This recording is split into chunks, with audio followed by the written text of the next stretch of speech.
राजगृही नगरी में 24वें तीर्थंकर भगवान महावीर का अनेक शिष्यों के साथ पदार्पण होता है। राजा श्रेणिक अपने पुत्र मेघ कुमार एवं रानी धारिणी के साथ भगवान के दर्शन हेतु संवत्सरण में पधारते हैं और भगवान की अमृत देशना का लाभ लेते हैं।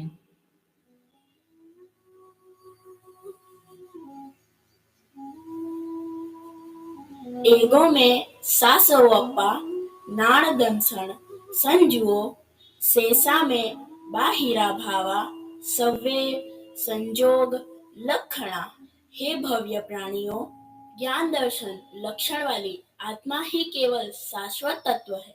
शेष जितने पदार्थ है वे बाहरी है, उनका संयोग हुआ है, एक दिन वियोग भी हो जाएगा। अतः हमें इस मनुष्य जीवन में संयम की साधना द्वारा मोक्ष पद को प्राप्त करना चाहिए। श्रमण भगवान महावीर स्वामी की जय हो। श्रमण भगवान महावीर स्वामी की जय हो।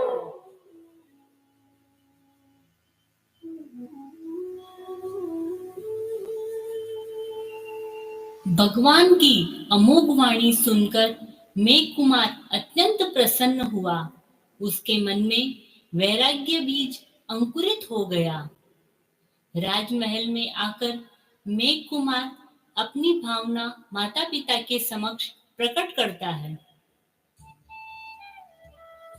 माताश्री, पिताश्री, भगवान की देशना सुनकर मुझे यह संसार आसान लगने लगा है। मेरा मन मोक्ष के परम सुख को प्राप्त करना चाहता है। यदि आप अनुमति प्रदान करें तो मैं भगवान की शरण में दीक्षित होना चाहता हूँ।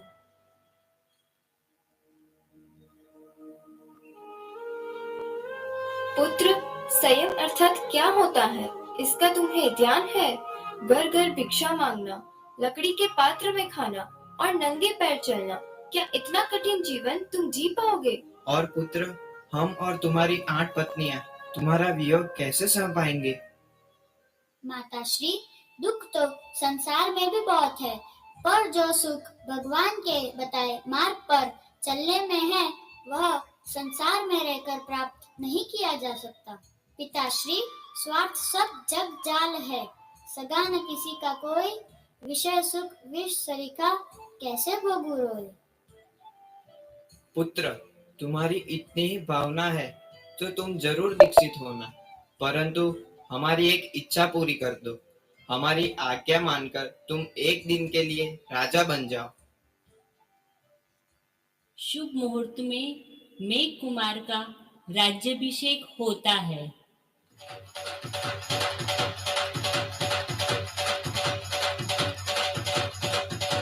महाराज मेघ कुमार की जय हो। महाराज मेघ कुमार की जय हो। लेकिन राज संपदा मेघ कुमार को नहीं लुभा पाई। एक दिन पूर्ण होते ही दीक्षा की तैयारियां होने लगी। माता पिता अपने पुत्र मेघ कुमार को प्रवज्जित होने के लिए भगवान महावीर के समक्ष प्रस्तुत करते हैं। देव, हमारा सुकोमल पुत्र मेघ आपके चरणों में प्रवर्जित होना चाहता है। आप उसे अपना शिष्य बनाकर हमें कृतार्थ करें।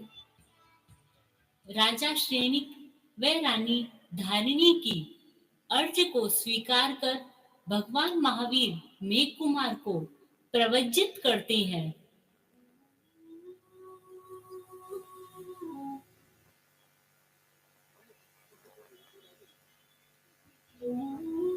वत्स, अब तुम मुनि बन गए हो। अब तुम्हारे जीवन की दिशा बदल गई है।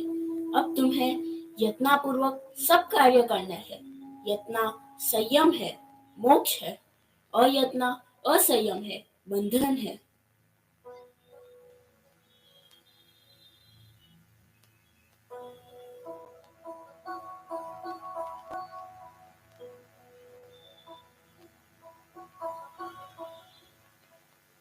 दीक्षा का पहला दिन बीता रात आई।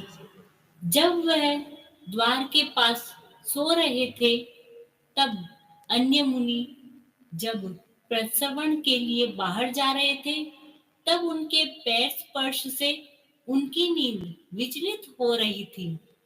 उसका मन चक्कर में पड़ गया। कल तक लोग मुझे खम्मा खम्मा करते, वहाँ आज मैं ठोकरे खा रहा हूँ। जो मुनिगण मुझे आदर पूर्वक बुलाते थे, हंस हंस कर बातें करते थे, वे आज मुझे शांति से नींद भी नहीं लेने देते। उससे तो अच्छा मैं पुनः गृहवास में चला जाऊं।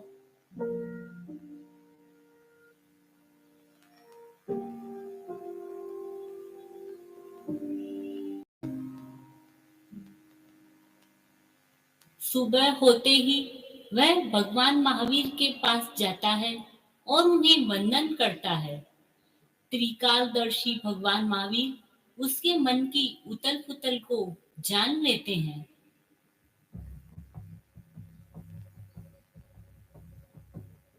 मेघ, तुम्हें रात को नींद नहीं आई और तूने घर जाने का संकल्प किया। तूने रात को जो सहन किया है, उसकी अपेक्षा और भी अधिक कठिन परिश्रम तूने सहन किए हैं। देख अपना पूर्व भव, जहाँ तू एक हाथी था, वन में इधर उधर घूमते घूमते तुम्हें जाति स्मरण ज्ञान हुआ। वन में दावानल लग सकता है। उस आपत्ति से बचने के लिए तुमने एक योजन भूमि को समतल बनाया। एक बार अचानक आग लगी। सभी पशु पक्षी भयभीत होकर इधर उधर दौड़ने लगे और सुरक्षित स्थान में पहुंच गए। अन्य पशु एवं तुम भी अपने परिवार के साथ सुरक्षित मंदिर में आ गए। तुमने शरीर को खुजलाने के लिए अपना एक पैर उठाया। शरीर को खुजलाकर जब तुमने अपना पैर नीचे रखना चाहा, तो देखा कि पैर के भूभाग पर एक खरगोश अपनी प्राण रक्षा के लिए बैठा है। उसके प्राण बचाने के लिए तुमने अपना पैर अधर आकाश में लटकाए रखा। 2 दिन बीतने के बाद तीसरे दिन जब आग शांत हुई, तब सभी पशु अपने अपने स्थान पर लौट गए और खरगोश भी भाग गया। जब तुमने अपना पैर नीचे रखना चाहा, तो तुम्हारा पैर अकड़ गया। वह नीचे नहीं सरका और तुम्हारा भारी भरकम शरीर लड़खड़ा गया। तुम धड़ाम से नीचे गिर पड़े और उसी समय तुम्हारी मृत्यु हो गई।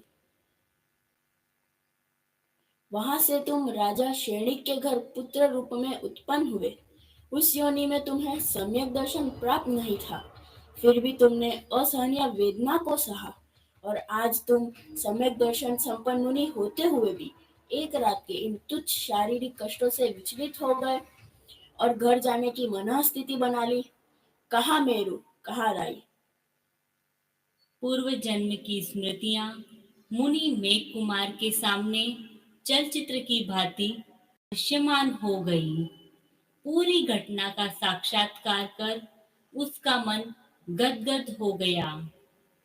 तत्काल उसने भगवान महावीर को वंदन नमस्कार किया और बोला,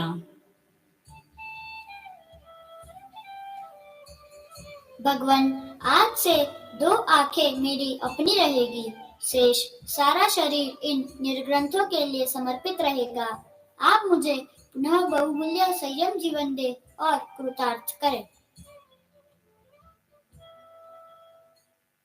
मुनि मेघ कुमार पुनः संयम में स्थिर होकर निर्मल संयम जीवन का पालन करते हुए 100 वर्ष का आयुष्य पूर्ण कर अनुत्तर देवलोक में उत्पन्न हुए। वहां से महाविदेह में जन्म लेकर पुनः संयम का पालन कर मोक्ष को प्राप्त करेंगे। तो आइए हम भी मेघ कुमार की तरह भगवान की अमृतवाणी को सुनकर अपने जीवन में उतारकर अपने जीवन को प्रशस्त बनाने का प्रयास करें और मन, वचन व काया से किसी भी प्रकार से कोई भी जीव को हमारे द्वारा कष्ट ना पहुंचे, ऐसा प्रयास करें। गुरुदेव, आप हमें ऐसा आशीर्वाद प्रदान करें कि हम भी मेघ कुमार की तरह आप श्री की अमृतवाणी को अपने जीवन में उतार कर संयम रत्न को प्राप्त कर अपने आप को मोक्ष मार्ग की तरफ पथगामी बनाएं।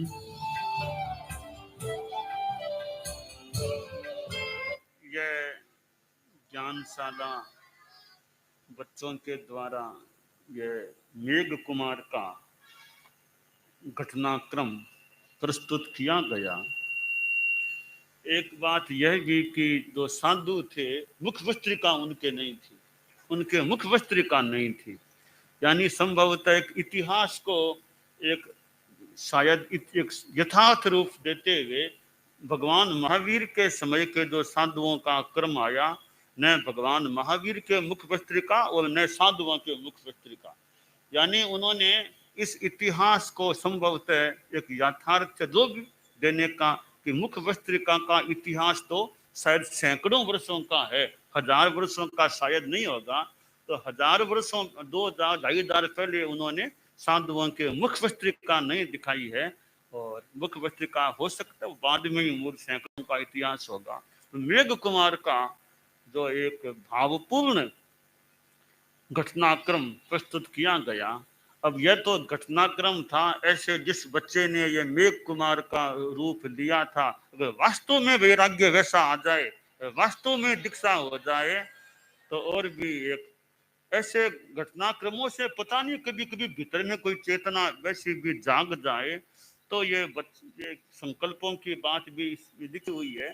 तो जैसे ही वो धारणा हो तो उनको जैसे धारणा के अनुसार त्याग करा दें, वो त्याग जिनका भी मन में हो, प्रशिक्षिकाओं का भी लिखा है, प्रतिक्रमण सीखने का, व्यवहार बोध, संस्कार बोध, कई बातें लिखी है, धारणा है त्याग करा देना वो।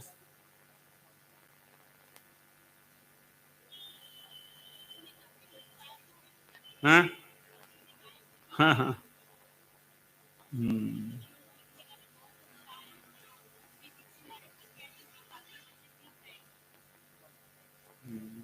काफी वो अभिनय भी काफी अच्छा करते हैं, यानी एकदम महावीर का अभिनय, मेघ का अभिनय भी काफी हो अच्छा जी अच्छा। मूल तो अध्यात्म की चेतना का विकास ये करा दें, त्याग है, संकल्प है, सब धारणा है, संकल्प है, त्याग है जैसा।